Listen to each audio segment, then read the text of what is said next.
Students, आज हम पढ़ रहे हैं अपना हिंदी व्याकरण का क्लास 3 का लेसन नंबर 16 जिसका नाम है कहानी लेखन। तो आइएगा प्यारे बच्चों, शुरू करते हैं। बच्चों, आप सभी ने घर में दादा दादी से, नाना नानी से, विद्यालय में अपने अध्यापक अध्यापिकाओं से अनेक कहानियां सुनी होंगी। कहानियां सुनना तो सभी को अच्छा लगता है, परंतु कहानी लिखने का ज्ञान भी सभी को होना चाहिए। तो आइए प्यारे बच्चों, देखते हैं कहानी लिखने के कुछ तरीके। इसमें पहला है कि कहानी की भाषा सरल एवं रोचक होनी चाहिए। कहानी सदैव भूतकाल में लिखनी चाहिए। कहानी के अंत में उससे मिलने वाली शिक्षा अवश्य लिखनी चाहिए, अर्थात उसका सार हमें अवश्य लिखना चाहिए। तो प्यारे बच्चों, देखते हैं आगे कुछ कहानियां दी गई हैं, इनको पढ़ते हैं और समझते हैं। इसमें पहली कहानी है एक लालची कुत्ते पर। एक कुत्ता था, वह बहुत लालची था। वह प्रतिदिन मांस की दुकान पर जाता और मांस का टुकड़ा चुरा लेता था। एक बार दुकानदार ने उसे मांस चुराते हुए देख लिया।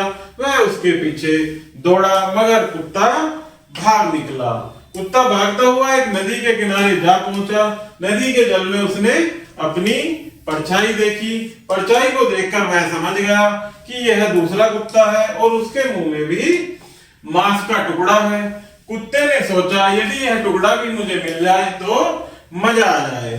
यह सोचकर वह अपनी परछाई पर झपटा। जैसे ही उसने भौंकने के लिए मुंह खोला, उसका अपना टुकड़ा भी पानी में जा गिरा। अब वह पछताने लगा और उसे भूखा ही रहना पड़ा। तो प्यारे बच्चों, इस कहानी से हमें क्या शिक्षा मिलती है कि लालच बुरी बला है, इसलिए हमें लालच नहीं करना चाहिए।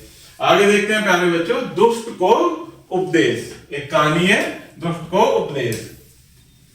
एक जंगल में एक पेड़ पर एक गोरैया घोंसला बनाकर रहती थी। उसी जंगल में एक बंदर भी रहता था। वह सारा दिन पेड़ों पर इस डाल से उस डाल पर उछल कूद करता रहता था। सर्दी के दिनों में अचानक एक दिन बारिश होने लगी। वर्षा होने के कारण सर्दी बहुत बढ़ गई। यह देखकर गोरैया अपने बच्चों के साथ अपने घोंसले में घुस गई। तभी बंदर वहां पर आ गया। बारिश में भीगने के कारण वह बुरी तरह से कांप रहा था। ठंड अधिक होने के कारण उसके दांत भी बज रहे थे। गोरैया को यह देखकर उस पर दया आ गई, पर वह उसके लिए क्या कर सकती थी। उसने बड़े प्रेम से कहा, भैया तुम बारिश से भीगकर बुरी तरह कांप रहे हो, तुम अपना एक घर क्यों नहीं बना लेते। यह सुनकर बंदर को क्रोध आ गया। उसने एक झपट्टा मारा और गोरैया का घोंसला जमीन पर फेंक दिया। गोरैया पछताती रही कि उसे अकारण ही दुष्ट को उपदेश देने की मूर्खता क्यों की। तो प्यारे बच्चों, इस हमें कहानी से क्या शिक्षा मिलती है कि दुष्ट को उपदेश नहीं देना चाहिए। आओ पाठ दोहराएं। कहानी सदैव भूतकाल में लिखनी चाहिए। कहानी की भाषा सरल एवं रोचक होनी चाहिए। कहानी के अंत में उससे मिलने वाली शिक्षा अवश्य लिखनी चाहिए। तो प्यारे बच्चों, इस प्रकार से हमारा ये लेसन यही समाप्त होता है। आशा करता हूं कि आपको यह वीडियो जरूर पसंद आई होगी। धन्यवाद।